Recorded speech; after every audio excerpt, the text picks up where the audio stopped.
नमस्कार, AB star news देख रहे हैं आप और यूपी का रण में मैं हूं आपके साथ सोहन सिंह। यूपी में पहले चरण के लिए मतदान जारी है। 11 जिलों की 58 सीटों पर वोट डाले जा रहे हैं। लोग बड़े उत्साह के साथ पोलिंग बूथ पर पहुंच रहे हैं, जहां पर कोविड प्रोटोकॉल के पालन के साथ में लोग मतदान करते हुए नजर आ रहे हैं। आपको बता दें कि ये चुनाव बेहद दिलचस्प हैं। पहले चरण में कई सीटें ऐसी हैं जो हॉट सीट बनी हुई हैं और इन सीटों पर दिग्गजों की प्रतिष्ठा दांव पर लगी है। आपको बता दें कि इस रिपोर्ट में हम आपको एक एक करके उन सीटों के बारे में बताएंगे जिन सीटों पर कांटे की टक्कर देखने को मिल रही है। तो यूपी में चुनाव है और चुनाव को लेकर उत्साह देखने को मिल रहा है। कई दिग्गजों के भाग्य का फैसला जनता करेगी। मथुरा से यूपी के मंत्री श्रीकांत शर्मा चुनावी मैदान में है, तो गाजियाबाद से अतुल गर्ग यूपी के मंत्री चुनावी मैदान में है। मथुरा की छाता विधानसभा से चौधरी लक्ष्मी नारायण सिंह ताल ठोक रहे हैं। सपा आरएलडी गठबंधन के ठाकुर तेजपाल सिंह से चौधरी नारायण सिंह का मुकाबला है। वहीं बागपत से बीजेपी के टिकट पर योगेश धामा चुनावी मैदान में हैं। सपा आरएलडी गठबंधन के अहमद हदीम के साथ में उनका मुकाबला है। बसपा ने अरुण कसाना और कांग्रेस ने अनिल देव को यहां से उम्मीदवार बनाया है। तो नोएडा में राजनाथ सिंह के बेटे पंकज सिंह का मुकाबला सुनील चौधरी से है। मेरठ की हस्तिनापुर सीट में भी कांटे की टक्कर देखने को मिल रही है। हस्तिनापुर सीट से बीजेपी के मौजूदा विधायक दिनेश खटीक चुनाव लड़ रहे हैं। तो बड़ी खबर आपको बता दें, कई दिग्गजों की प्रतिष्ठा दांव में लगी हुई है। 11 जिलों की 58 सीटों पर वोटिंग हो रही है, जहां पर जनता इन 58 में से कई सीटों पर दिग्गजों के भाग्य का भी फैसला करेगी। कई मायनों में ये चुनाव बेहद खास हैं। और जब 2017 में यहां पर चुनाव हुए थे तो उस वक्त कहा जा रहा था कि मोदी लहर के चलते बीजेपी को यहां 58 में से 53 सीटें मिली हैं। लेकिन अब इस बार का जो चुनावी माहौल है वो थोड़ा अलग नजर आ रहा है। कई ऐसे मुद्दे हैं जो बीजेपी की परेशानी बढ़ा सकते हैं। तो ऐसे में जनता का मिजाज क्या है, वो तो 10 मार्च को जब चुनावी परिणाम सामने आएंगे तब पता चल पाएगा कि आखिर जनता को भरोसा किस पर है। लेकिन अपने इस स्पेशल रिपोर्ट में हम आपको बताएंगे हर उस हॉट सीट का हाल, वहां पर किस तरह के समीकरण बन रहे हैं जहां पर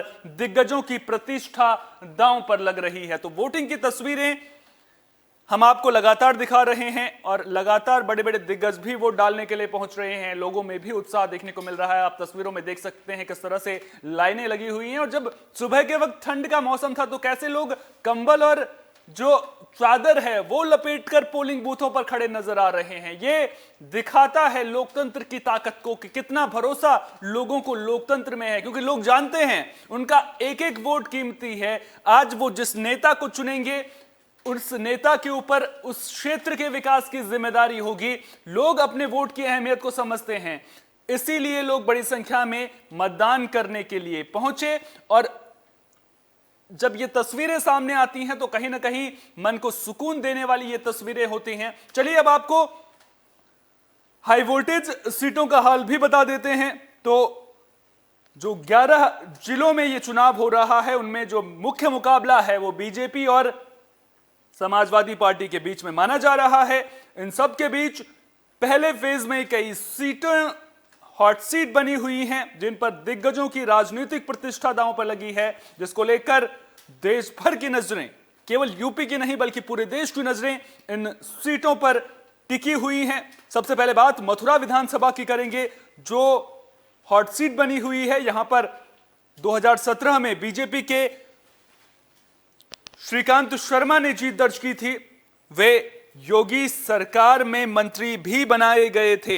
अब 2022 के चुनाव में श्रीकांत शर्मा एक बार फिर बीजेपी के टिकट पर मैदान में हैं। वहीं अगर गाजियाबाद की बात करें तो इस सीट पर योगी सरकार के मंत्री अतुल गर्ग को बीजेपी ने अपना उम्मीदवार बनाया है। सपा ने यहां से विशाल शर्मा को उम्मीदवार बनाया है। बात मथुरा की करें तो मथुरा की छाता विधानसभा सीट से भी योगी सरकार में मंत्री रहे चौधरी लक्ष्मी नारायण सिंह चुनावी मैदान में हैं। यहां उनका बड़ा मुकाबला जो माना जा रहा है वो सपा आरएलडी गठबंधन के ठाकुर तेजपाल सिंह के साथ में माना जा रहा है। अब बागपत में किसकी जीत होगी, इस पर भी सबकी नजरें बनी हुई हैं। दरअसल किसान आंदोलन की वजह से जो बागपत है उसे भी हॉट सीट माना जा रहा है और जयंत चौधरी का ये गृह जिला भी है, तो इसलिए उनके लिए ये सीट जो है वो काफी मायने रखती है, काफी इंपॉर्टेंट हो जाती है। ऐसे में इस सीट पर भी इस बार ये माना जा रहा है कि यहां पर निर्णायक मुकाबला हो सकता है। इस सीट पर बीजेपी ने योगेश धामा को उम्मीदवार बनाया है, जबकि सपा आरएलडी गठबंधन से अहमद हमीद उम्मीदवार हैं।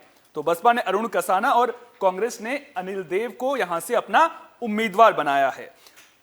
अब जेवर की भी बात कर लेते हैं, जहां पर दो विधायकों के बीच में मुकाबला है। आप सोच रहे होंगे कि दो विधायकों के बीच में मुकाबला कैसे हो सकता है, तो आपको यहां पर बता दें कि जेवर विधानसभा का चुनाव इसी वजह से बेहद दिलचस्प हो गया है। इस सीट पर बीजेपी के दो विधायक मैदान में हैं। एक तरफ बीजेपी ने इस सीट से अपने पुराने विधायक धीरेन्द्र सिंह को उम्मीदवार बनाया है, तो वहीं 2017 के चुनाव में बीजेपी के टिकट पर मीरापुर से चुनाव जीतने वाले अवतार सिंह भड़ाना इस बार सपा आरएलडी गठबंधन से चुनावी मैदान में है। तो जेवर सीट भी इस लिहाज से बेहद हॉट सीट मानी जा रही है। अब यहां पर किसका पलड़ा भारी रहता है, यह देखने वाली बात होगी और नजरें इस पर लगातार बनी रहेंगी। नोएडा सीट पर भी सबकी नजरें रहने वाली हैं, क्योंकि नोएडा की जनता का रुझान मैंने खुद जाकर के ग्राउंड लेवल पर लिया था। उस वक्त कहीं ना कहीं मिला जुला रिएक्शन सामने आ रहा था, तो ऐसे में यह तय करना काफी मुश्किल हो रहा था कि आखिर यहां पर जनता ज्यादा किसके साथ में देगी। कुछ जगहों पर समाजवादी पार्टी और आरएलडी गठबंधन के जो उम्मीदवार हैं उनके पक्ष में लोग बात करते हुए नजर आ रहे थे, तो कुछ जगहों पर लोग सुशासन की बात करते हुए सुशासन के आधार पर वोट डालने की बात कह रहे थे। आपको बता दें कि इस सीट पर रक्षा मंत्री राजनाथ सिंह के बेटे पंकज सिंह की प्रतिष्ठा दांव पर लगी है और वो इस सीट में 2017 में ही बीजेपी के विधायक बने थे। वहीं कांग्रेस ने पंखुड़ी पाठक को अपना उम्मीदवार बनाया है। बसपा ने यहां से कृपाराज शर्मा को टिकट दिया है और सपा आरएलडी गठबंधन से सुनील चौधरी चुनावी मैदान में हैं। और अब इस सीट पर किसकी जीत होती है, इस पर पूरे देश की नजरें रहेंगी। और क्योंकि नोएडा जो है वो यूपी के साथ साथ दिल्ली को भी जोड़ता है, तो ऐसे में इस सीट पर कौन जीतता है, दिल्ली एनसीआर का ये पूरा इलाका आता है और किस तरह से यहां पर विकास कार्यों को आगे बढ़ाया जाता है, ये भी देखने वाली बात रहेगी। और हस्तिनापुर सीट की अगर बात करें तो हस्तिनापुर सीट पर फिल्म अभिनेत्री चुनावी मैदान में है। दरअसल मेरठ की जो ये हस्तिनापुर सीट है, सबसे ज्यादा चर्चे इसी सीट के हो रहे हैं। इस बार इस सीट पर बीजेपी ने मौजूदा विधायक दिनेश खटीक पर ही दांव लगाया है, तो वहीं सपा ने योगेश वर्मा और बीएसपी ने संजीव जाटव को चुनावी मैदान में उतार दिया है। कांग्रेस ने यहां से अर्चना गौतम को चुनावी मैदान में उतारा है और अर्चना गौतम फिल्मों में भी काम कर चुकी हैं और खासी मशहूर मानी जाती हैं, लिहाजा ये सीट भी बेहद दिलचस्प होती हुई नजर आ रही है। आपको बता दें कि प्रियंका गांधी लगातार एक नारा देती हुई नजर आ रही हैं, लड़की हूं लड़ सकती हूं की बात कहती हुई नजर आ रही हैं। 40% महिलाओं को टिकट देने की बात भी उन्होंने कही थी और यही वजह है कि कांग्रेस ने यहां से अर्चना गौतम को चुनावी मैदान में उतारा है। कैराना बेहद दिलचस्प सीट ये रहने वाली है। इस सीट की अहमियत इसलिए भी है क्योंकि एक तरफ योगी सरकार ये कह रही है कि पलायन रुक गया है। कैराना में जो पलायन हो रहा था दूसरी सरकारों में, वो अब यूपी सरकार में नहीं हो रहा है। तो अब कैराना के लोग क्या सोचते हैं, ये 10 मार्च को साफ हो पाएगा। और कैराना की सीट बेहद अहम इसलिए भी हो जाती है क्योंकि कैराना हमेशा से, अगर आपको याद होगा कि जब अमित शाह यूपी दौरे की उन्होंने शुरुआत की थी तो उन्होंने इसकी शुरुआत कैराना से ही की थी और इस सीट पर भी पहले चरण में ही वोट डाले जा रहे हैं। पिछले कई चुनावों से इस सीट को हॉट सीट के तौर पर देखा जाता रहा है और हिंदुओं के पलायन का मुद्दा जिसका जिक्र मैं कर भी रहा था वो यहां पर उठा था। हुकुम सिंह ने संसद तक उसे उठाया था, लिहाजा पलायन जैसा मुद्दा इस सीट पर लगातार हावी रहा है। बीजेपी ने पूर्व सांसद हुकुम सिंह की बेटी मृगांका सिंह को इस सीट से चुनावी मैदान में उतारा है, जबकि बीएसपी ने राजेंद्र सिंह को यहां से टिकट दिया है। नाहिद हसन अपनी दागी छवि के चलते जेल में बंद हैं और समाजवादी पार्टी के चुनाव पर, माफ कीजिएगा, समाजवादी पार्टी के टिकट पर ही वो चुनावी मैदान में है। अब देखना दिलचस्प होगा कि जनता इस बार कैराना से किस पर भरोसा जताती है। तो कुल मिलाकर ये वो सीटें हैं जिनमें सियासी समीकरण बेहद दिलचस्प नजर आ रहे हैं। और इन सीटों की चर्चा इसलिए बेहद अहम है क्योंकि इन बात कैराना की हो, बात पश्चिमी यूपी की अगर पूरी की कर लें तो पश्चिमी यूपी में कई मुद्दों को लेकर के सरकार को फजीहत का सामना भी करना पड़ा है, सरकार को आक्रोश का सामना करना पड़ा है। ऐसे में कहीं ना कहीं जनता के मन में क्या चल रहा है, 2024 की डगर कैसी है, 2024 में जब लोकसभा चुनाव होंगे तो उससे पहले अगर किसी तरह का डैमेज होता है तो फिर उसको कंट्रोल कैसे करना है, उसको लेकर के रणनीति भी बीजेपी को बनानी पड़ेगी। लिहाजा 2022 के जो विधानसभा चुनाव हैं वो इसीलिए कई मायनों में बेहद खास माने जा रहे हैं और इसीलिए कहा जाता है कि जो केंद्र का रास्ता है वो यूपी के रास्ते से होकर जाता है। तो अब ऐसे में कितना नुकसान होता है, कितना फायदा होता है, तो वो टाल मटोल जो है वो बीजेपी यहां पर कर सकती है। इसका फायदा कहीं ना कहीं बीजेपी को लोकसभा चुनाव में जरूर मिलेगा, लेकिन उससे पहले जनता के मन में क्या है ये लगातार मैं बता रहा हूं कि 10 मार्च को ही साफ हो पाएगा। बुढ़ाना सीट की भी बात कर लेते हैं।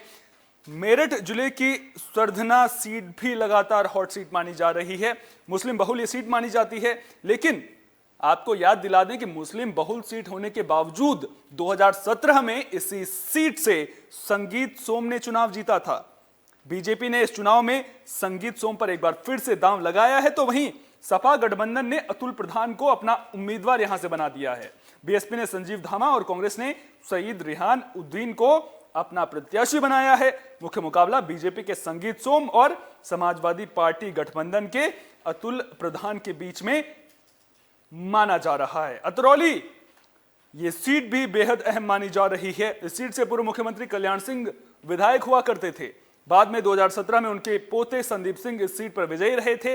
इस बार भी संदीप सिंह बीजेपी के टिकट पर चुनावी मैदान में हैं। यहां पर सपा ने वीरेश यादव को चुनावी मैदान में उतारा है। बीएसपी इस सीट में भी मुकाबला त्रिकोणीय बना सकती है। तो अब यूपी में जनता किसे चुनेगी, सबसे बड़ा सवाल ये उठ रहा है। और पहला चरण बेहद खास इसमें माना जा रहा है क्योंकि पहला चरण जो है उसमें पश्चिमी यूपी में वोटिंग हो रही है। उन 11 जिलों में वोटिंग हो रही है जहां सरकार के लिए एक तरह से आप कह सकते हैं कि लिटमस टेस्ट से होकर गुजरना है। राह बिल्कुल भी आसान नहीं है, लेकिन क्या जनता अभी भी सरकार के साथ में है? आपको याद होगा कि किस तरह से कुछ महीने पहले की ही बात है, प्रधानमंत्री नरेंद्र मोदी एक के बाद एक दौरे करते हुए यूपी में नजर आए थे। पश्चिमी यूपी में किस तरह से वोटरों को साधना है, इसको लेकर के तमाम कोशिशें भी लगातार बीजेपी की रही हैं। तो अब ऐसे में देखना दिलचस्प होगा कि पश्चिमी यूपी में बीजेपी वोटरों को कितना साथ पाती है। तो इस पर हमारी नजर लगातार बनी रहेगी और आपको पल पल की अपडेट भी देते रहेंगे कि आखिर पश्चिमी यूपी में वोटरों का मिजाज क्या है, वहां पर वोटिंग को लेकर के क्या कुछ अपडेट सामने आ रहे हैं। लेकिन सवाल यहां पर पश्चिमी यूपी की तो पूरी जनता कर रही है, पूरा देश पश्चिमी यूपी की बात कर रहा है, लेकिन अगर पश्चिमी यूपी में बीजेपी को कुछ नुकसान होता है तो क्या पूर्वांचल से बीजेपी उसकी भरपाई कर सकती है? ये सवाल भी बेहद अहम है और इसी सवाल के साथ में हम आपको छोड़े जाते हैं। आपको क्या लगता है, क्या पश्चिमी यूपी में बीजेपी को ज्यादा नुकसान होगा, और अगर नुकसान होगा तो क्या पूर्वांचल से बीजेपी उसकी भरपाई कर सकती है? अपने जवाब कमेंट बॉक्स में हमारे साथ में जरूर शेयर कीजिए और साथ ही साथ तमाम अहम खबरों के लिए देखते रहिए AB स्टार न्यूज, क्योंकि यहां पर खबरों का सिलसिला कभी नहीं थमता।